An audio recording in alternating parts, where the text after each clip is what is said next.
Bonjour, cette vidéo est à but purement professionnel et académique et sert de présentation quant à ma candidature au master psychologie clinique, psychopathologie et psychologie de la santé de l'Université d'Amiens. Je vous prie de respecter ceci. Ayant toujours été intéressée par le domaine de la santé, je cherchais depuis mes plus jeunes années à m'accomplir dans l'exercice d'un métier qui associerait soins et vraies relations thérapeutiques, proposant une prise en charge profonde et empathique où je pourrais me permettre de prendre le plus de temps possible avec mon patient. Mon but serait ainsi d'exercer au sein d'une institution hospitalière, telle qu'un service psychiatrique, un centre médico-psychologique ou un hôpital de jour. Ce type d'institution pourrait me prodiguer un cadre pour pouvoir faire des bilans et suivis afin de pouvoir accompagner les patients vers une évolution positive. Le suivi est l'une des missions vers lesquelles je souhaiterais le plus me diriger car l'alliance thérapeutique issue tout au long de celle-ci constitue pour moi une réelle gratification du métier de psychologue et explique en elle-même tout le sens que je porte à l'exercice du métier.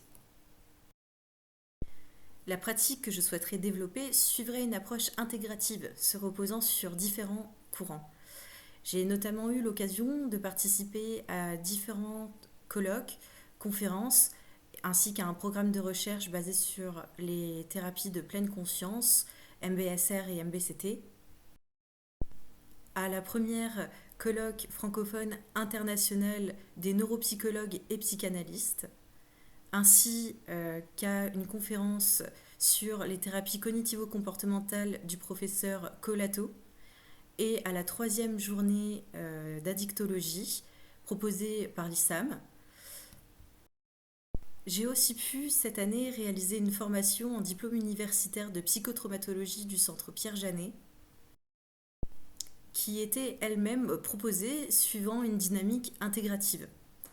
Ce choix d'approche me permettrait de m'adapter le plus possible au patient en lui proposant une aide qui lui correspond en fonction de ses symptômes et besoins intellectuels, créatifs ou capacités associatives. Cette adaptation me semble d'autant plus nécessaire car elle pourrait lui permettre de recouvrer au plus vite une certaine autonomie afin de reprendre une vie plus apaisée, moins chargée d'angoisse et de souffrance. Ainsi, mon projet d'étude s'inscrit dans cette dynamique. Je travaille actuellement sur une hypothèse, celle que les traumatismes précoces, des ACE, abus, négligence, insécurité affective et tant d'autres, lorsqu'ils ne sont pas reconnus, peuvent constituer un terrain vulnérabilisant menant aux maladies chroniques.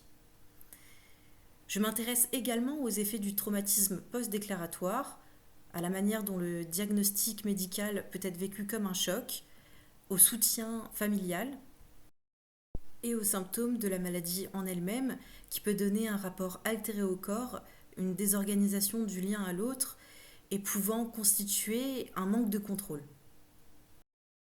Pour répondre à ces enjeux, je souhaiterais mobiliser deux outils thérapeutiques, le MDR pour traiter les souvenirs traumatiques, enquister et restaurer la capacité d'adaptation du système nerveux, et les protocoles de pleine conscience comme le MBSR ou le MBCT pour accompagner les patients dans une meilleure régulation émotionnelle et corporelle et un rapport apaisé à leur expérience, ainsi leur permettant de faire de la méditation entre les séances prévues avec le psychologue. Ce projet, je souhaite le développer au sein d'une équipe pluridisciplinaire en lien avec des services cliniques. J'ai d'ailleurs obtenu 2 promesses de stage en institution de santé mentale et somatique, dont l'une dans un centre hospitalier avec une unité psychiatrique dédiée à l'hospitalisation complète du patient adulte, avec le psychologue Madame Sophie Baudinet, et l'autre en service d'oncologie au sein du centre hospitalier de Remiremont avec Madame Ruet.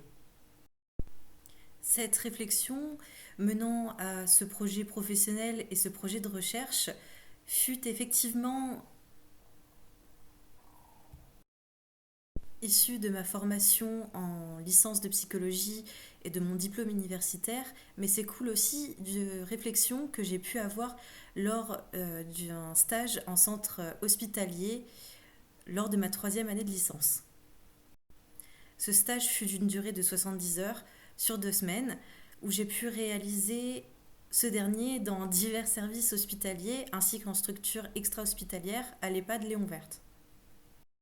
J'ai notamment pu assister aux différentes missions des services de gériatrie en consultation mémoire, de pédiatrie en consultation des troubles de l'apprentissage TDAH ainsi qu'en consultation clinique adolescente, en service de médecine et oncologie, en service d'unité de soins de vie de longue durée